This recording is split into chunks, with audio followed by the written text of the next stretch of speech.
À 19 ans, Elena était si belle que tous les hommes voulaient la voir. Mais quand sa meilleure amie d'enfance revint couverte d'or et lui proposa de rencontrer un homme riche capable de changer sa vie, Elena accepta sans savoir que cette rencontre allait tester sa dignité. Et le jour où cet homme lui offrit le luxe en échange de son corps, sa réponse choqua tout le monde. Bienvenue sur Serafina et ses histoires. Abonnez-vous, aimez la vidéo et dites-moi dans les commentaires, de quel pays vous me regardez? Elena avait 19 ans et un visage que les gens s'arrêtaient pour regarder. Pas le genre de beauté qu'on remarque par hasard, non. Le genre de beauté qui oblige les gens à tourner la tête, à ralentir le pas, à oublier où ils allaient. Elle avait des yeux profonds et tranquilles, une peau douce comme de la soie noire, et quelque chose dans son sourire qui réchauffait les gens sans qu'elle le cherche. Elle était grande, bien faite, et elle portait sa beauté avec une simplicité qui la rendait encore plus frappante. Mais Elena ne se regardait pas dans un miroir en cherchant des compliments. Elle n'avait pas le temps pour ça. Chaque matin, quand le soleil commençait à peine à se lever sur le quartier, Elena était déjà debout. Elle se levait avant que les coqs chantent, avant que les voisins ouvrent leurs fenêtres, avant que la vie du quartier commence à faire du bruit. Elle préparait du thé pour sa mère en faisant attention à ne pas faire trop de bruit avec la bouilloire sur le réchaud à gaz, parce que Marie dormait d'un sommeil léger ces derniers temps et que le moindre son pouvait la réveiller et la faire souffrir. Elena portait les choses avec cette discrétion naturelle des gens qui ont appris à prendre soin sans qu'on leur demande. Elle arrangeait les médicaments sur la petite table en bois à côté du lit, dans l'ordre dans lequel sa mère devait les prendre, le premier avec le thé, le deuxième après le repas du matin, le troisième en début d'après-midi.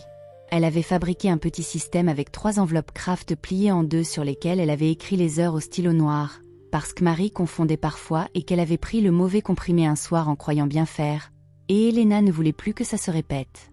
Elle vérifiait que tout allait bien, regardait le visage de sa mère dans la pénombre de la chambre dont le rideau laissait filtrer le premier gris du matin, et seulement alors elle sortait.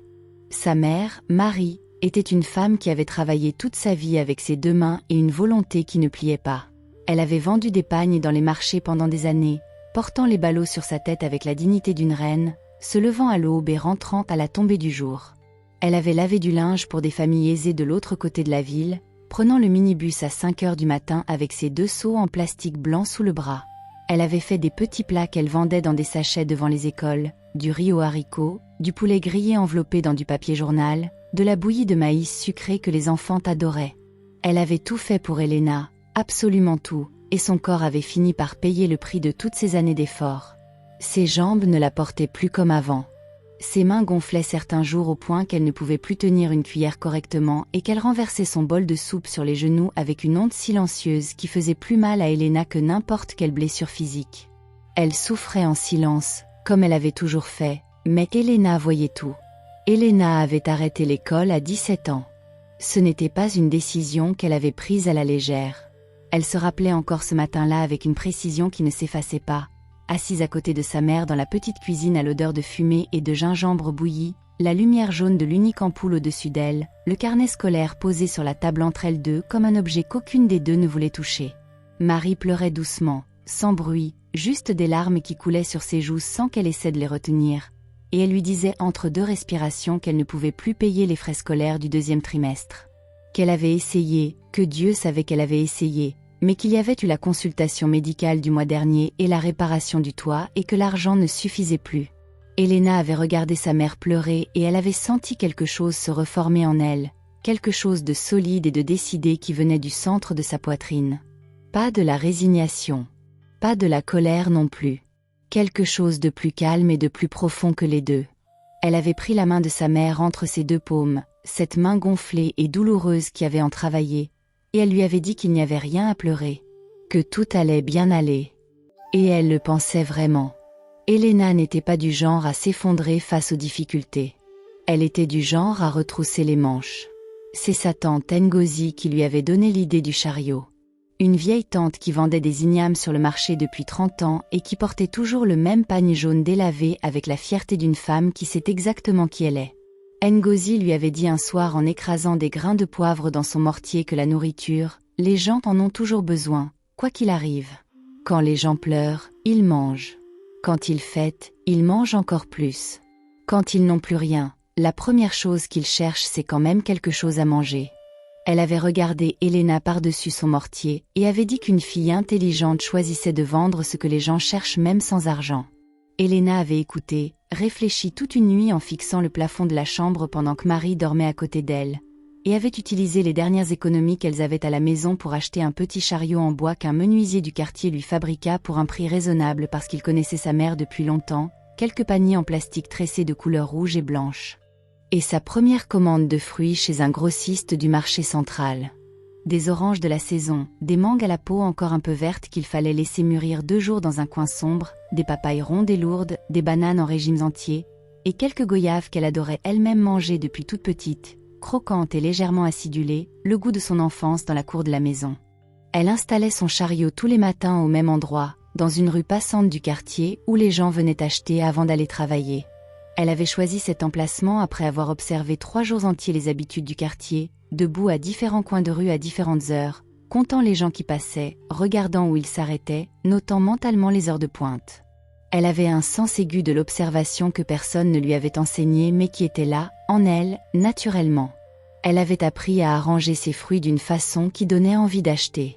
Elle les lavait le soir dans une bassine d'eau propre, elle les essuyait un par un avec un chiffon doux, elle les disposait avec soin sur le chariot, les plus beaux et les plus colorés en avant, les oranges brillantes en pyramide sur la droite, les bananes en arc en haut comme une couronne, les mangues et les papayes coupées en 2 pour montrer leur chair dorée aux clients qui hésitaient. Elle avait observé que la couleur attire avant l'odeur, et que l'odeur attire avant le prix. Alors elle travaillait la couleur et l'odeur. Elle coupait quelques fruits en quartier qu'elle disposait sur une petite assiette propre à côté du chariot, pour que les gens puissent goûter sans payer d'abord. Elle avait calculé que les clients qui goûtaient achetaient dans 9 cas sur 10, et que le coût d'un quartier de mangue était largement récupéré sur la vente qui suivait. Elle avait une voix douce mais claire quand elle appelait ses clients, sans jamais crier ni forcer comme certains vendeurs qui épuisaient leurs poumons à hurler dans la rue et finissaient par fatiguer les passants plus qu'ils ne les attiraient. Elena appelait avec une certaine musique dans la voix, un rythme naturel qui ressemblait presque à une berceuse, et les gens s'arrêtaient naturellement, attirés par ce calme et par la propreté évidente de ses fruits. Le quartier l'aimait bien, Elena. Les femmes ménagères lui achetaient leurs fruits le matin en allant chercher de l'eau au point d'eau commun. Elles arrivaient avec leur bidon d'un côté et repartaient avec des fruits dans un sac de l'autre, et certaines s'arrêtaient 5 minutes pour causer brièvement sur les prix qui montaient partout dans le marché, sur un enfant qui était malade, sur un mari qui avait tardé à rentrer. Elena écoutait avec attention, répondait peu mais juste, et elle repartait avec le sentiment d'avoir été entendue. Les vieux qui se promenaient au lever du soleil dans leurs boubous amples s'arrêtaient pour lui parler quelques minutes, lui racontant leurs souvenirs du quartier tel qu'il était quand ils étaient jeunes, et elle les écoutait avec un respect sincère parce qu'elle trouvait que les gens âgés portaient des choses que les livres n'avaient pas. Les enfants qui partaient à l'école la regardaient avec des yeux brillants quand elle leur glissait parfois une petite goyave sans leur demander de sous, juste comme ça, parce qu'elle s'en souvenait, du chemin qui semblait long pour aller à l'école quand on avait faim. Il y avait un vieux monsieur, Père Emeka, qui s'arrêtait tous les matins sans exception depuis le 3e jour de l'installation du chariot. Il achetait toujours 2 oranges et une banane, jamais plus ni moins, et il payait toujours sans demander le prix parce qu'il savait qu'Elena ne le volerait pas. Un matin de grande pluie, alors que le quartier était presque désert, il s'arrêta quand même, sous son parapluie noir troué à 2 endroits, et acheta ses 2 oranges et sa banane en lui disant simplement que la régularité était la mère de toutes les réussites. Elena ne sut pas si c'était une vraie sagesse ou juste une façon de justifier sa propre habitude, mais elle n'oublia pas ces mots. Ce qui était compliqué, c'étaient les hommes. Pas tous, mais beaucoup. Dans ce quartier comme partout ailleurs, une belle fille qui travaillait seule devenait une cible visible. Ils venaient l'un après l'autre, avec leur sourire calculé et leurs belles paroles qui avaient l'air d'avoir été répétées devant un miroir. Certains s'arrêtaient devant le chariot et achetaient des fruits sans vraiment en avoir besoin, juste pour trouver une excuse pour lui parler, pour rester dans son espace plus longtemps que nécessaire. D'autres l'attendaient au coin de la rue quand elle rentrait le soir avec son chariot vide et ses jambes fatiguées, et il tombait à ses côtés avec une familiarité qu'elle n'avait pas autorisée. Il y en avait un qu'elle remarqua particulièrement parce qu'il revenait presque chaque jour pendant 2 semaines en changeant légèrement son approche à chaque fois. La première semaine, il achetait des oranges en faisant des compliments sur la qualité. La deuxième, il lui apportait un biscuit emballé qu'il posait sur le bord du chariot en disant que c'était juste pour elle. La 3e semaine, il parla de son travail dans une entreprise de construction, de sa voiture garée 2 rues plus loin, de ses projets. Elena l'écouta avec politesse pendant 10 jours, Puis un matin, quand il arriva avec son biscuit habituel, elle le regarda calmement et lui dit qu'elle était reconnaissante pour les achats mais qu'elle ne cherchait rien d'autre et qu'il valait mieux qu'il le sache clairement pour ne perdre le temps ni de l'un ni de l'autre. Il repartit sans un mot et ne revint plus. Elena reprit son travail sans y penser davantage. Il y en avait qui lui promettaient de l'aider, de prendre soin d'elle et de sa mère, de sortir sa famille de ses difficultés. Ils parlaient bien, certains portaient de belles chemises repassées et sentaient bon le parfum importé, et si Elena avait été une autre fille, peut-être qu'elle aurait écouté plus longtemps. Mais Elena avait quelque chose en elle qui lui permettait de voir au-delà des mots. Elle regardait ces hommes dans les yeux et elle comprenait ce qu'ils cherchaient vraiment. Ils ne voyaient pas Elena la fille courageuse, Elena la fille qui se levait avant l'aube pour nourrir sa mère, Elena qui avait des rêves et des projets dans la tête qui prenaient forme chaque soir pendant qu'elle comptait ses billets. Ils voyaient un beau visage et un corps qu'ils voulaient posséder. Et après ça, ils passeraient à autre chose en laissant Elena avec rien, peut-être pire qu'avant. Elle le savait sans que personne ne lui ait appris. Son instinct ne la trompait pas. Alors elle refusait poliment, parfois fermement quand ils insistaient, et elle continuait son chemin. Sa mère lui disait parfois, les soirs où elles dînaient ensemble à la petite table en bois dans la lumière tremblante de la lampe à pétrole, que la vie ne serait pas toujours aussi difficile. Que Dieu regardait, que Dieu voyait les efforts et qu'il récompensait toujours la patience, même si ça prenait du temps, même si ça n'arrivait pas dans la forme qu'on attendait. Elena hochait la tête et souriait, mais au fond, certains soirs quand elle comptait les petits billets froissés qu'elle avait gagnés dans la journée et qu'elle calculait si c'était assez pour les médicaments et la nourriture, il lui arrivait de se sentir lourde à l'intérieur. Pas découragée, non, elle n'était pas de celles qui abandonnent. Mais lourde, oui. Comme quelqu'un qui porte quelque chose de trop grand pour ses épaules sans jamais le poser par terre. Il y avait des nuits où elle ne dormait pas bien. Elle fixait le plafond dans le noir et elle faisait des calculs qui ne finissaient jamais bien. Mais il y avait aussi d'autres nuits, plus rares, où quelque chose de léger traversait sa pensée avant qu'elle s'endorme, une image fugace de ce que ça pourrait être dans quelques années, une boutique à elle, sa mère assise dans un fauteuil confortable, Marie qui n'aurait plus à compter les médicaments qu'elle pouvait ou ne pouvait pas se payer ce mois-ci. Ces images-là, Elena les gardait soigneusement, comme on garde des allumettes dans un endroit sec pour les jours de pluie. Un soir, alors qu'elle rentrait plus tard que d'habitude après avoir réglé un litige avec un grossiste qui lui avait livré des oranges à moitié pourries, elle croisa dans la rue une petite fille d'environ 9 ans qui pleurait toute seule sur le bord du trottoir. Elena s'arrêta. La petite s'appelait Aminata, elle habitait 3 rues plus loin et elle avait perdu son argent du marché dans la foule en essayant de tenir plusieurs sacs à la fois.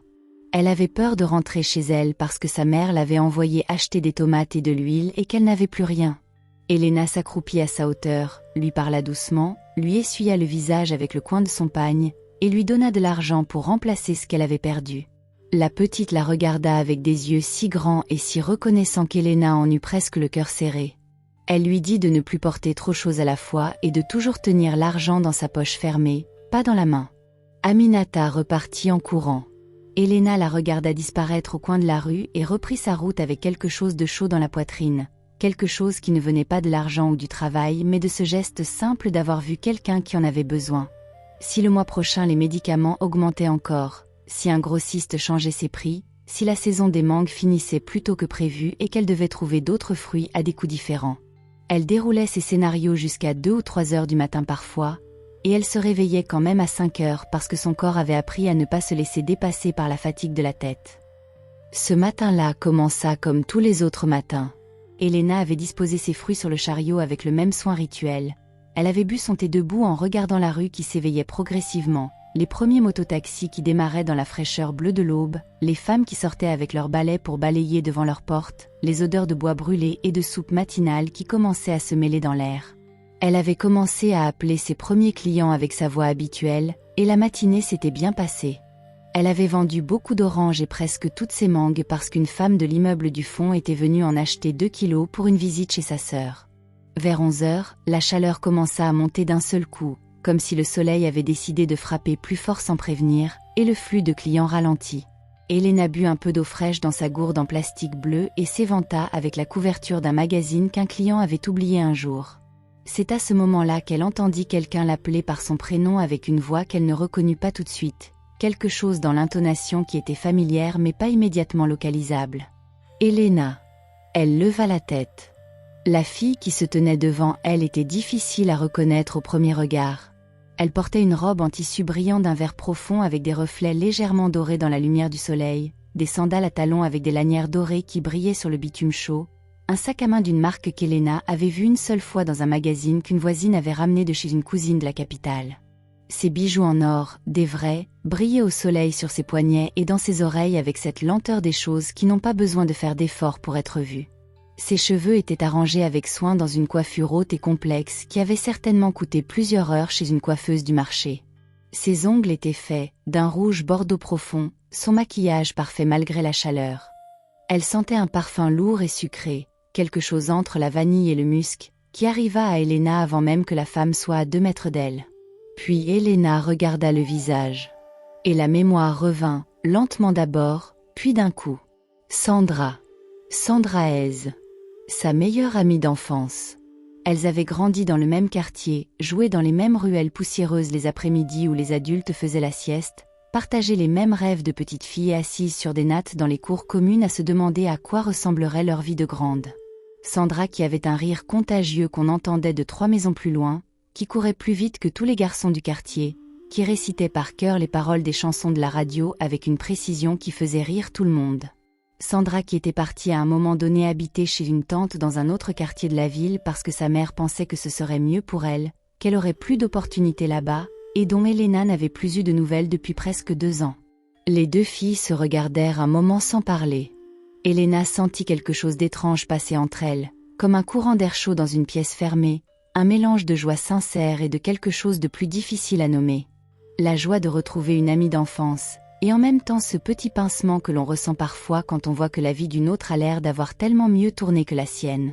Elena ne chercha pas à chasser ce sentiment, elle le laissa passer comme une vague. Sandra fut la première à sourire, et c'était le même sourire d'avant, au moins ça n'avait pas changé, large et chaleureux, celui qui avait toujours fait que les gens lui faisaient confiance trop vite. Elles s'embrassèrent, se tinrent par les mains, se regardèrent encore. Il y avait dans ces retrouvailles une tendresse mélangée d'une légère étrangeté, comme 2 phrases d'une même chanson dont le rythme n'est plus exactement le même.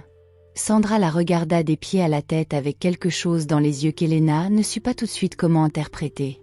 Pas de la pitié exactement, mais quelque chose d'approchant, quelque chose qui ressemblait à de la surprise mêlée d'une légère supériorité que Sandra essayait de cacher mais qui transparaissait quand même dans la façon dont ses yeux s'attardèrent sur le chariot. « Tu vends des fruits là ?» dit Sandra en regardant le chariot.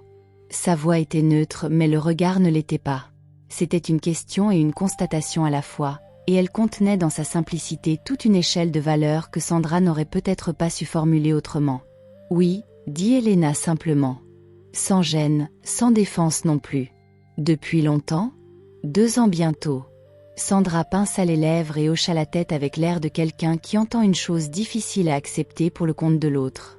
Elles parlèrent un moment debout dans la chaleur, Elena derrière son chariot et Sandra légèrement sur le côté pour ne pas bloquer le passage. Sandra lui demanda des nouvelles de sa mère, Elena lui dit que Marie était toujours là mais que la santé restait compliquée, les jambes surtout, et les mains certains matins. Sandra dit qu'elle était désolée avec une sincérité qui paraissait réelle dans cet instant. Puis le silence tomba un peu entre elles et ce fut Sandra qui le remplit. « Elena, dit-elle avec une douceur calculée mais pas totalement fausse non plus, je vais être franche avec toi parce que tu es mon amie. Tu es belle. Tu es vraiment très belle, tu l'as toujours été. Et tu mérites tellement mieux que ça. Mieux que ce chariot et ces fruits qui vont pourrir sous le soleil. Toi avec ton visage, avec ce que tu as, tu peux avoir une belle vie. Une vraie belle vie, pas celle-là. » Elena la regarda sans rien dire, attendant la suite avec la patience d'une femme habituée à laisser les gens arriver à ce qu'ils veulent vraiment dire. Sandra continua. Elle dit qu'elle avait quelqu'un à lui présenter. Un homme bien, un homme qui aidait les jeunes femmes à s'en sortir, qui connaissait beaucoup de monde, qui pouvait ouvrir des portes là où d'autres personnes ne voyaient même pas de mur. Elle ne dit pas quelle porte exactement ni derrière quoi elle donnait. Elle parla d'une belle vie, d'appartements bien meublés, de jolies robes, de ne plus avoir à se lever avant le soleil pour vendre des fruits sous la chaleur et compter des billets froissés le soir en espérant que ça suffise.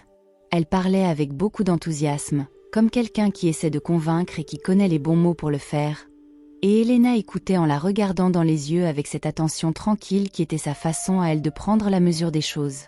Elle regarda les bijoux de Sandra. Elle regarda le sac. Elle regarda les talons. Et quelque chose dans sa tête commença à poser des questions auxquelles Sandra ne répondrait peut-être jamais honnêtement. Où est-ce que ça vient, tout ça? À quel prix? Est-ce que Sandra se réveille le matin et elle est fière d'elle-même? Mais elle était fatiguée. Pas découragée, non, jamais vraiment découragée. Mais fatiguée de la pesanteur des jours qui se ressemblaient, de la chaleur sur le chariot, des calculs sans fin. Et Sandra était son amie d'enfance, sa vraie amie d'avant, celle avec qui elle avait partagé des bols de nourriture les soirs de fête quand leur mère cuisinait ensemble dans la cour commune et que l'odeur de ragoût emplissait tout le quartier. Alors elle dit oui. Elle dit qu'elle voulait bien rencontrer cet homme. Pas par naïveté, plutôt par une curiosité lucide et une fatigue honnête. Sandra sourit et dit qu'elle s'en occuperait.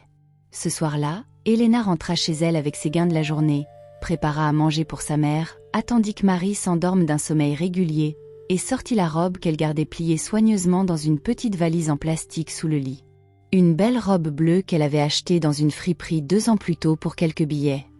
Une robe simple mais bien coupée dans un tissu qui tombait bien sur ses épaules et s'arrêtait juste en dessous des genoux. Elle la repassa avec le fer à charbon en faisant attention à ne pas la brûler sur les coutures fragiles, tressa ses cheveux d'une façon rapide mais nette, mit un peu de brillant sur les lèvres, et se regarda dans le petit miroir accroché au mur de la chambre à côté du crucifix de bois. Elle était belle. Même dans une robe de friperie, même sans bijoux, même sans sac de marque, elle était belle avec une évidence calme qui ne demandait rien à personne et n'avait besoin d'aucune confirmation. Le lendemain, Sandra vint la chercher en taxi. Elles traversèrent plusieurs quartiers en silence, la ville changeant de texture à mesure qu'elles avançaient, les ruelles en terre battue cédant la place aux routes goudronnées, les maisons basses s'espaçant au profit de bâtiments plus hauts et plus propres. Elles arrivèrent devant un restaurant qui avait l'air bien tenu, avec des tables à l'extérieur sous des parasols beiges, des serveurs en uniforme blanc qui se déplaçaient avec une efficacité discrète, une étayée avec soin le long de la terrasse. C'était plus grand et plus propre que tout ce qu'Elena fréquentait d'habitude, et elle ressentit une légère tension dans le ventre, ce mélange de curiosité et de prudence que le corps connaît avant les choses importantes. L'homme les attendait à une table de coin, face à l'entrée. Il avait entre 40 et 50 ans, bien habillé dans une chemise blanche à col ouvert sous un veston sombre, une montre au poignet, le genre de montre que les gens regardent pour savoir l'heure mais que certains portent surtout pour que les autres la voient et mesurent leur importance. Il avait un visage poli, des traits réguliers qui avaient peut-être été séduisants dans sa jeunesse et qui portaient maintenant une légèreté calculée. Il se leva quand elles approchèrent et tendit la main à Elena avec une courtoisie étudiée, en la regardant juste assez longtemps dans les yeux pour que ça soit agréable sans être trop insistant. Il connaissait le protocole. Ils s'assirent tous les trois. Un serveur apporta une carte. L'homme commanda pour tout le monde sans demander avec une assurance désinvolte qui signifiait qu'il était habitué à décider à la place des autres et que personne ne l'en avait encore repris. Elena nota cela. L'homme parla bien. Il avait la façon de parler des gens qui ont appris à choisir leurs mots avec soin parce qu'ils ont compris depuis longtemps que les mots sont les clés qui ouvrent les résistances. Il dit qu'il aidait des jeunes femmes à s'en sortir dans une ville qui n'était pas facile. Il dit qu'Elena était exactement le genre de jeune femme intelligente et courageuse à qui la vie avait été injuste et qu'avec un peu d'aide, la bonne aide, elle pouvait changer les choses pour elle et pour sa mère malade. Il dit qu'il avait des contacts, des gens bien placés qui pouvaient lui trouver du travail dans des conditions correctes. Il parla de possibilités, de portes, d'opportunités, de la façon dont les choses se font vraiment dans cette ville pour ceux qui savent s'y prendre. Elena l'écoutait et elle attendait la vraie conversation. Elle savait qu'elle allait venir. Elle reconnaissait le rythme, la façon dont les phrases générales et bienveillantes du début sont toujours suivies par quelque chose de plus précis et de plus personnel. Elle vint. L'homme prit sa tasse, but une gorgée lente de sa boisson, posa la tasse avec soin, et dit d'une voix plus basse et plus directe que tout ce qu'il lui offrirait, il attendait quelque chose en retour. Il fut suffisamment clair et suffisamment enveloppé à la fois pour qu'elle comprenne exactement ce qu'il voulait sans qu'il ait besoin de le dire en mots bruts. Son corps, sa compagnie, sa disponibilité pour lui quand il le souhaitait, sans question et sans résistance. En échange, il paierait le loyer de sa mère, il lui donnerait de l'argent chaque mois dans une enveloppe, il lui achèterait de belles choses pour qu'elle puisse se sentir différente de ce qu'elle était. Il dit tout ça avec le calme de quelqu'un qui avait eu cette conversation plusieurs fois et qui était habitué à ce que les filles acceptent, ou du moins à ce qu'elles restent à table le temps qu'il fallait pour qu'ils se sentent respectés. Elena ne dit rien tout de suite. Elle le regarda encore quelques secondes en gardant le visage parfaitement neutre. Elle pensa à sa mère. Elle pensa aux matelas usés et à l'ampoule qui vacillait. Elle pensa aux médicaments dans les 3 enveloppes Kraft. Puis elle pensa à ce qu'elle se verrait dans le miroir si elle disait oui. Elle prit son sac, se leva, lui dit calmement et sans élever la voix qu'elle était désolée mais que ça ne l'intéressait pas, et elle sortit du restaurant en marchant normalement, sans courir, sans claquer la chaise. Sandra courut derrière elle dans la rue chaude. « Elena, pourquoi tu fais ça? Tu es folle, » dit Sandra avec une voix à la fois basse et agitée, les yeux qui cherchaient autour d'elle si quelqu'un les regardait. « Tu savais pas que c'était quoi la proposition? Une belle vie, Elena, il allait te donner une belle vie. Tu n'as pas vu comment il est habillé? Il connaît du monde, il peut vraiment t'aider. » Elena s'arrêta au bord du trottoir et regarda son amie d'enfance avec une clarté dans les yeux qui n'admettait pas de discussion mais qui n'était pas non plus de la colère. « Ma belle vie, dit-elle, je vais la construire moi-même. Avec mes mains et ma tête. Pas avec mon corps. » Sandra la regarda comme si elle n'arrivait pas à comprendre ce qu'elle entendait, comme si ces mots étaient dans une langue que ses oreilles recevaient mais que son esprit refusait de traiter.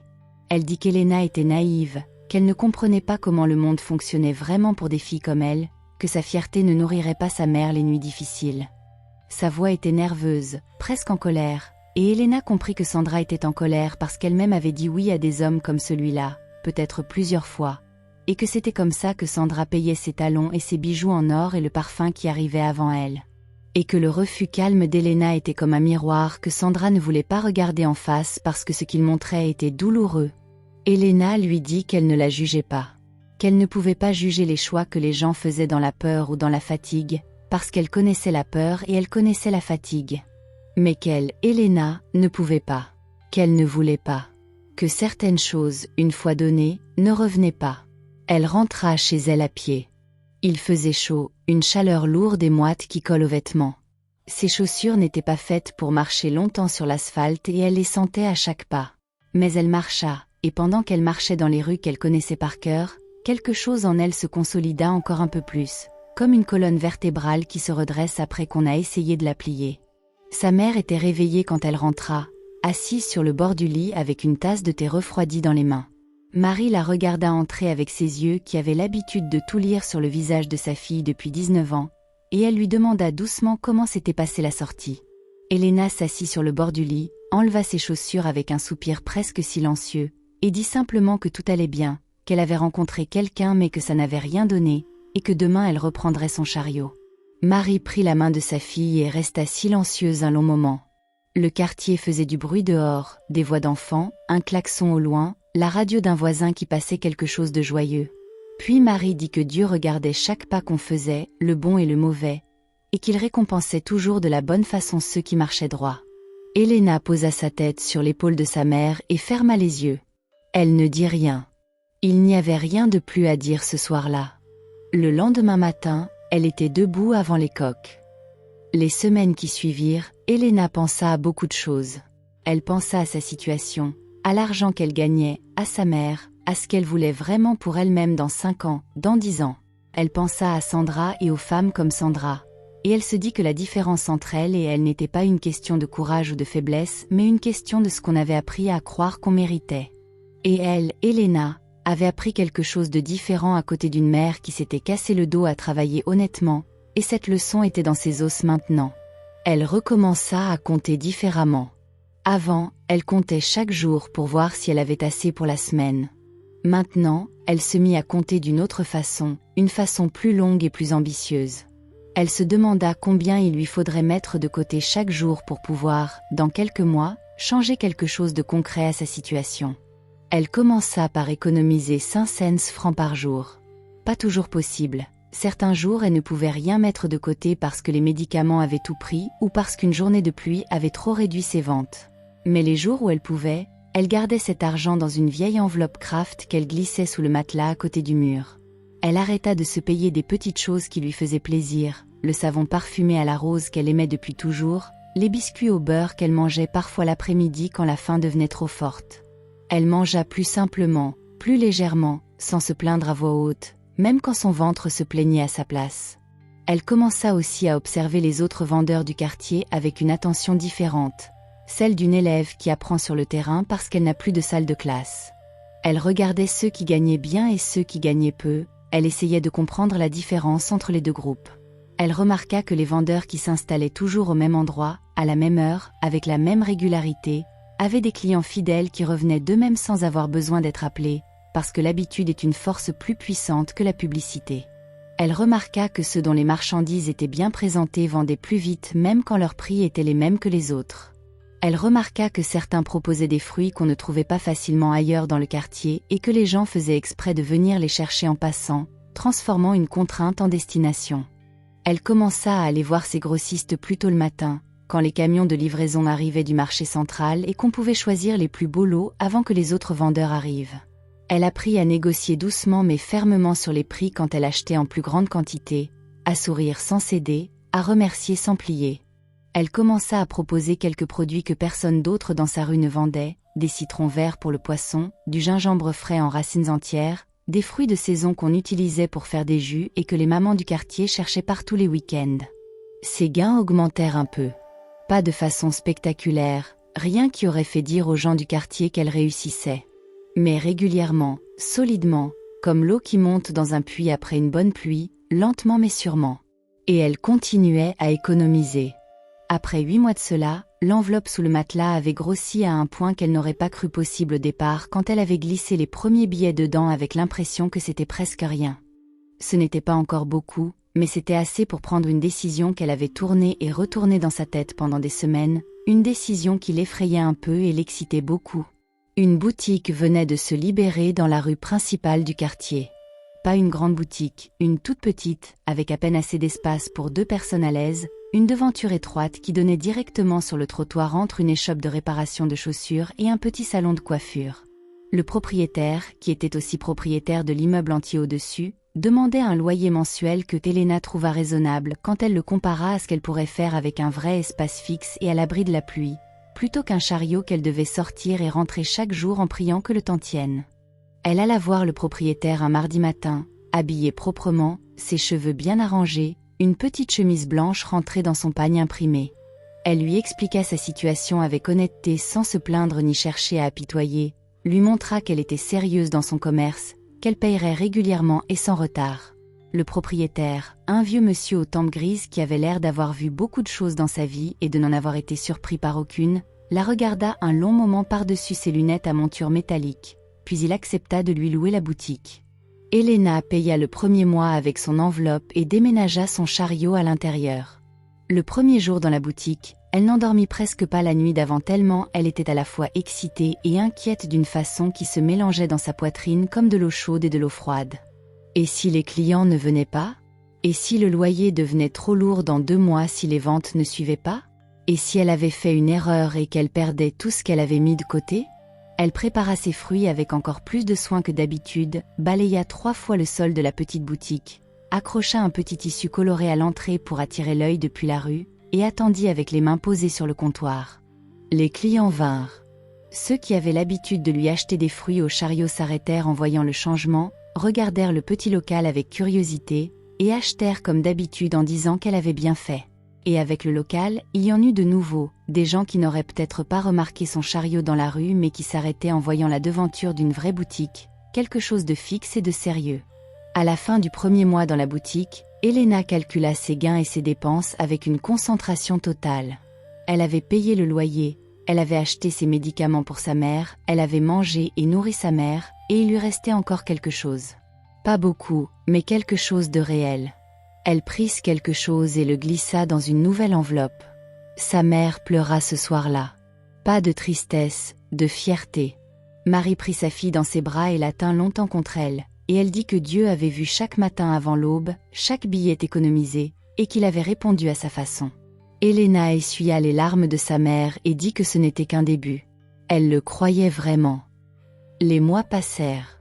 Elena améliora sa boutique progressivement, ajoutant une étagère en bois qu'un menuisier lui fit à crédit parce qu'il était client, puis un petit réfrigérateur d'occasion qu'elle trouva à moitié prix chez un voisin qui partait s'installer ailleurs, pour garder certains fruits au frais et les conserver plus longtemps sans perte. Elle commença à vendre les jours de pluie, quand les autres vendeurs de plein air ne pouvaient pas sortir leurs marchandises, et elle profita de ces jours gris et pluvieux pour attirer des clients qui n'auraient autrement rien trouvé dans le quartier. Elle commença aussi à penser aux légumes. Ses clients lui demandaient souvent si elle avait aussi des tomates, des oignons, du piment, les choses de base dont une cuisine africaine a besoin tous les jours sans exception. Elle leur disait qu'elle n'en vendait pas et les voyait repartir acheter ces choses ailleurs, dans une autre boutique, et elle calculait mentalement ce qu'elle perdait à chaque fois que ça arrivait. Un jour, elle prit une décision. Elle investit une partie de ses économies pour ajouter un petit coin légumes dans sa boutique. Tomates rondes et fermes, oignons violets et blancs, piments en différentes variétés, ail, gingembre, épinards frais, gombo, feuilles d'amarante. Les choses dont les mamans du quartier avaient besoin pour cuisiner le soir, pour nourrir leur famille, les choses qui ne pouvaient pas attendre. Ce fut une décision qui changea tout dans ses chiffres en l'espace de 2 semaines. Parce que les fruits, les gens n'en achètent pas tous les jours. Ils en achètent quand ils ont un peu d'argent en plus, quand il y a une occasion, quand les enfants en réclament. Mais les légumes, la tomate et l'oignon, c'est tous les jours, c'est indispensable. C'est le premier arrêt que fait une ménagère avant de rentrer cuisiner. En rendant sa boutique indispensable pour le quotidien, Elena transforma ses clients occasionnels en clients quotidiens. Les femmes du quartier prirent l'habitude de venir chez elle le matin pour leurs légumes. Elles aimaient la propreté des produits, le fait qu'Elena n'essayait pas de leur vendre des choses abîmées cachées sous les belles, qu'elle était honnête sur les prix, qu'elle se souvenait de ce que chacune aimait. La vieille dame qui n'aimait que les petites tomates rondes. La femme enceinte qui avait des envies de mangue.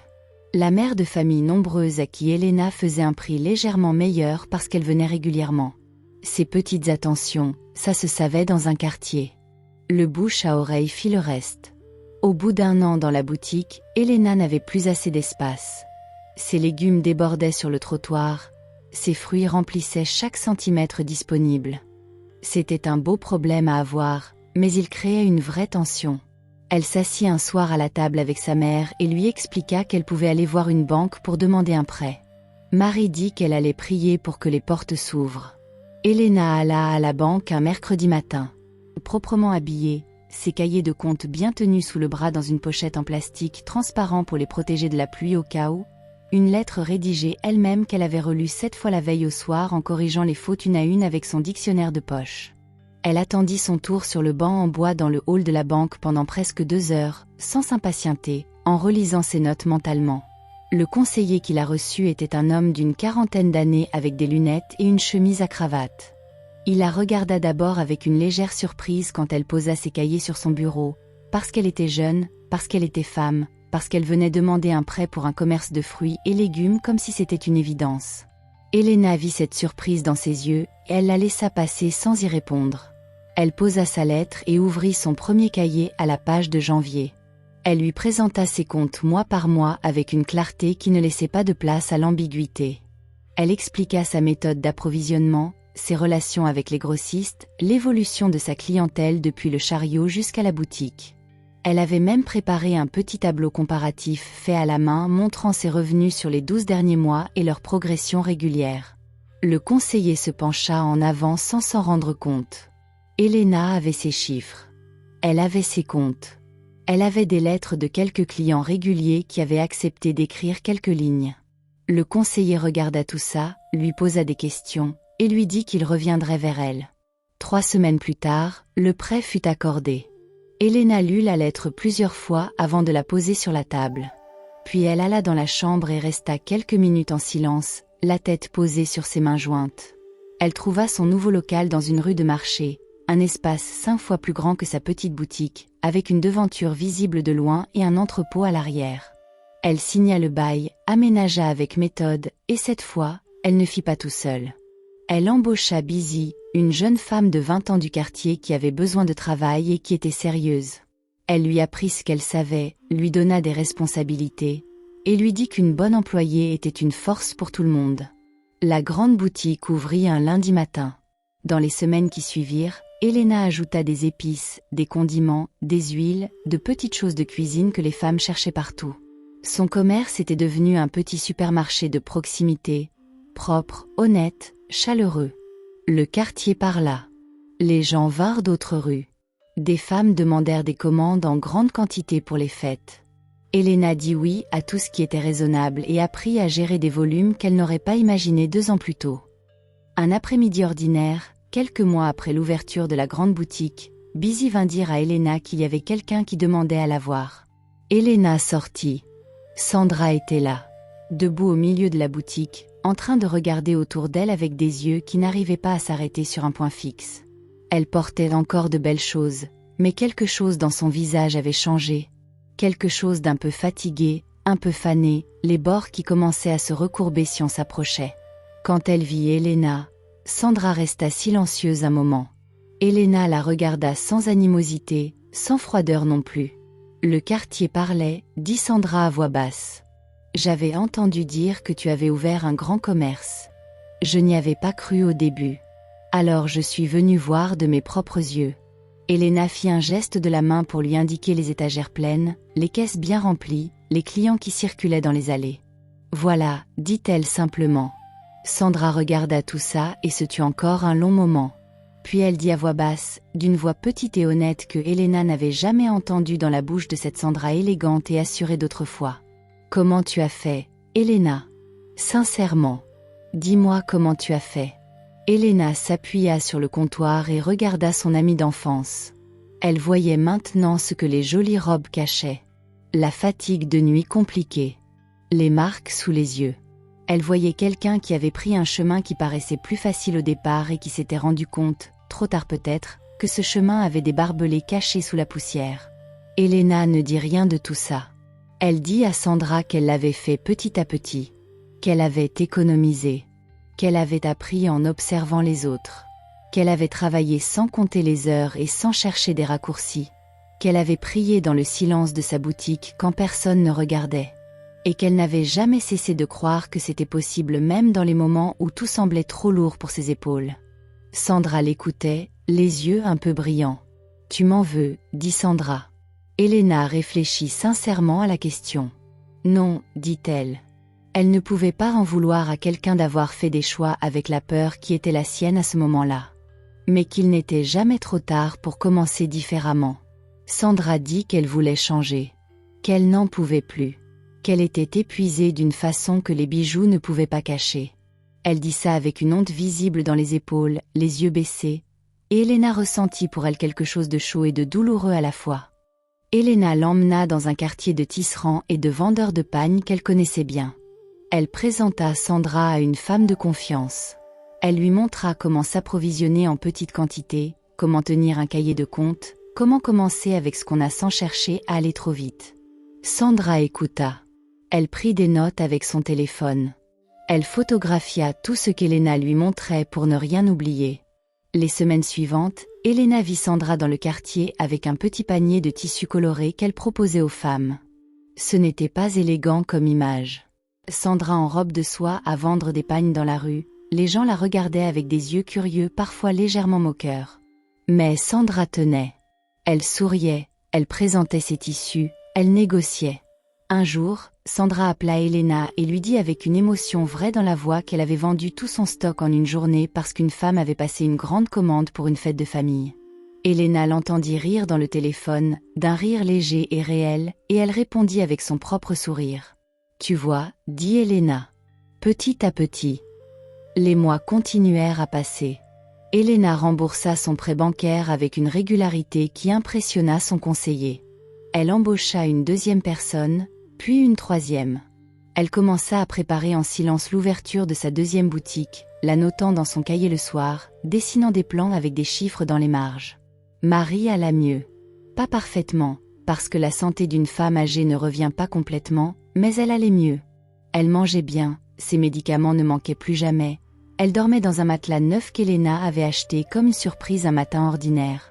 Les voisines venaient lui rendre visite et demandaient des nouvelles d'Elena avec un respect dans la voix que Marie buvait comme de l'eau fraîche après une longue marche. Elena elle-même s'habillait mieux maintenant, pas avec ostentation, mais avec le soin de quelqu'un qui se respecte. Des robes bien taillées, des chaussures propres, des cheveux arrangés avec netteté. Mais elle ne cherchait pas à impressionner. Elle était la même Elena qui se levait avant l'aube, qui vérifiait ses stocks, qui se souvenait du prénom de chaque cliente. Les hommes qui s'approchaient d'elle maintenant ne venaient plus avec des promesses de la sauver. Ils venaient avec du respect, parce que le quartier savait qui elle était. parce que la femme derrière le comptoir de cette grande boutique n'avait pas besoin qu'on lui offre une belle vie. Elle s'en était construite une elle-même. Elena avait 22 ans. Certains soirs, en fermant les portes de son commerce et en marchant vers chez elle dans les rues qui s'endormaient, Elena pensait à ce matin dans le restaurant avec cet homme qui lui avait proposé de vendre ce qu'elle avait de plus précieux. Et elle se disait que si elle avait dit oui ce jour-là, elle n'aurait rien de tout ça. Elle aurait peut-être eu de l'argent pendant quelques mois, peut-être une belle robe ou deux, et après, rien. Parce que les gens qui vous donnent quelque chose en échange de votre dignité vous la reprennent avec intérêt quand ils ont fini de vous utiliser. Mais elle avait dit non. Et ce non était devenu la première brique de tout ce qu'elle avait construit. Elle pensait à sa mère qui dormait dans un matelas neuf. Elle pensait à Busy et aux autres qui avaient maintenant un salaire régulier. Elle pensait à Sandra qui vendait ses pagnes avec une fierté nouvelle. Et elle levait les yeux vers le ciel du quartier. Ce ciel qu'on ne voit jamais très bien dans les villes parce que les lumières cachent les étoiles, et elle remerciait en silence. Pas à voix haute. Pas avec des grands mots. Juste une gratitude tranquille qui montait de l'intérieur comme la chaleur après une longue nuit froide. Voilà ce que j'ai compris en racontant cette histoire. Le carrefour le plus décisif de la vie d'Elena n'était pas l'ouverture de sa grande boutique ni même le prêt à la banque. C'était le moment dans ce restaurant, quand elle a dit non. Parce que ce non avait un coût réel. Il lui a coûté la colère de Sandra, il lui a coûté l'incertitude de rentrer à pied avec des chaussures qui font mal, il lui a coûté encore des mois de chariot et d'économie sous un matelas et de nuit où elle fixait le plafond en calculant. Mais ce non était en réalité un oui à elle-même. Un oui à sa valeur, à son intelligence, à sa capacité de construire quelque chose avec ses propres forces. Et Dieu a vu ce oui-là. Il a vu chaque matin avant l'aube, chaque billet économisé, chaque refus face à ceux qui ne voulaient que profiter. Et il a répondu, comme il répond toujours, à sa façon et dans son temps. Sandra aussi a eu sa leçon, et sa trajectoire montre que personne n'est perdu définitivement. Elle a choisi un chemin difficile, peut-être parce qu'elle avait peur, peut-être parce qu'elle n'avait pas vu à temps ce qu'Elena avait vu. Mais quand elle a eu le courage de revenir, quand elle a accepté de recommencer en bas avec un petit panier de tissus, elle a choisi elle aussi de se respecter. Et c'est ça le vrai changement, pas ce qu'on possède mais comment on l'a obtenu. Alors je vous pose cette question à vous qui regardez cette vidéo. Est-ce que vous avez déjà eu un carrefour comme celui d'Elena, un moment où quelqu'un vous a proposé un raccourci qui vous aurait coûté quelque chose d'important à l'intérieur, et où vous avez dit non ou oui? Dites-le moi en commentaire, je lis tout. Et si cette histoire vous a touché quelque part dans le cœur, partagez-la avec quelqu'un que vous aimez, une sœur, une amie, une fille, quelqu'un qui a peut-être besoin de l'entendre aujourd'hui. Aimez la vidéo, ça m'aide beaucoup à continuer. C'était Serafina, à très bientôt.